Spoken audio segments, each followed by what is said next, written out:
চিয়াঙ্গে যখন এই বিশাল পাহাড়ের মধ্য দিয়ে মেক্সিকো সীমান্ত পার হওয়ার উপক্রম করছেন, তখন অপ্রত্যাশিতভাবে একদল ঘাতক আবার তাকে তাড়া করে আসে। সঙ্গে সঙ্গে তারা পূর্ণ শক্তি দিয়ে তার সাজোয়া গাড়িতে উন্মত্তভাবে গুলি চালাতে থাকে। এই সংকটময় মুহূর্তে চিয়াঙ্গি গাড়ি ছাদে উঠে একটি বাঁকা ছুরি ছুঁড়ে মারেন। তখন মেয়েটি আবিষ্কার করে যে ছুরির হাতলে বোমা লাগানো আছে। বিপদ বুঝতে পেরে সে দ্রুত তার বোনকে গাড়ি থেকে লাফিয়ে নামতে বলে। এদিকে চিয়াঙ্গের সাজোয়া গাড়িও সংঘর্ষের কারণে হঠাৎ বন্ধ হয়ে যায়। তখনই ক্ষিপ্ত ঘাতকরা তার দিকে এসে প্রচণ্ড আক্রমণ শুরু করে, যা গল্পের শুরুতে দেখানো দৃশ্যের জন্ম দেয়। চিয়াঙ্গে যখন জেগে ওঠেন, তখন তিনি নিজেকে একটি সুইমিং পুলে দেখতে পান।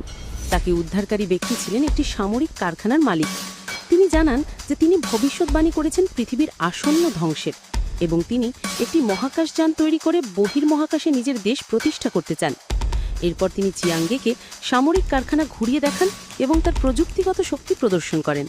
তিনি চিয়াঙ্গেকে একটি শক্তিশালী চিয়াঙ্গে যখন এই বিশাল পাহাড়ের মধ্য দিয়ে মেক্সিকো সীমান্ত পার হওয়ার উপক্রম করছেন, তখন অপ্রত্যাশিতভাবে একদল ঘাতক আবার তাকে তাড়া করে আসে। সঙ্গে সঙ্গে তারা পূর্ণ শক্তি দিয়ে তার সাজোয়া গাড়িতে উন্মত্তভাবে গুলি চালাতে থাকে।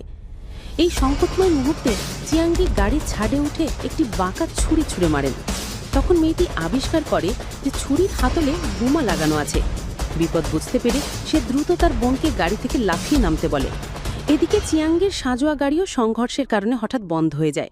তখনই ক্ষিপ্ত ঘাতকরা তার দিকে এসে প্রচণ্ড আক্রমণ শুরু করে, যা গল্পের শুরুতে দেখানো দৃশ্যের জন্ম দেয়। চিয়াঙ্গে যখন জেগে ওঠেন, তখন তিনি নিজেকে একটি সুইমিং পুলে দেখতে পান। তাকে উদ্ধারকারী ব্যক্তি ছিলেন একটি সামরিক কারখানার মালিক। তিনি জানান যে তিনি ভবিষ্যৎবাণী করেছেন পৃথিবীর আসন্ন ধ্বংসের, এবং তিনি একটি মহাকাশযান তৈরি করে বহির্মহাকাশে নিজের দেশ প্রতিষ্ঠা করতে চান। এরপর তিনি চিয়াঙ্গেকে সামরিক কারখানা ঘুরিয়ে দেখান এবং তার প্রযুক্তিগত শক্তি প্রদর্শন করেন।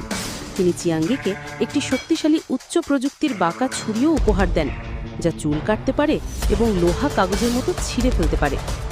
এরপর ঘাঁটিতে থেমে এসে লোকটি তার পরিকল্পনা প্রকাশ করেন। তিনি চিয়াঙ্গেকে বাঁচিয়েছিলেন কারণ তিনি তার অমরত্বের ক্ষমতাকে কাজে লাগাতে চেয়েছিলেন। তিনি চিয়াঙ্গের কোষ ব্যবহার করে একটি অমর ক্লোন সেনাবাহিনী তৈরি করতে প্রস্তুত ছিলেন, যাতে তিনি সমগ্র গ্যালাক্সি শাসন করতে পারেন। তাঁর এই ষড়যন্ত্র জানার পর চিয়াঙ্গে স্বাভাবিকভাবেই রাজি হননি। তিনি অবিলম্বে পাহাড়ের হৃদয় হয়তো কোনো গুরুত্বপূর্ণ বস্তু নিয়ে চলে যেতে চান, কিন্তু লোকটি তাকে ছাড়তে রাজি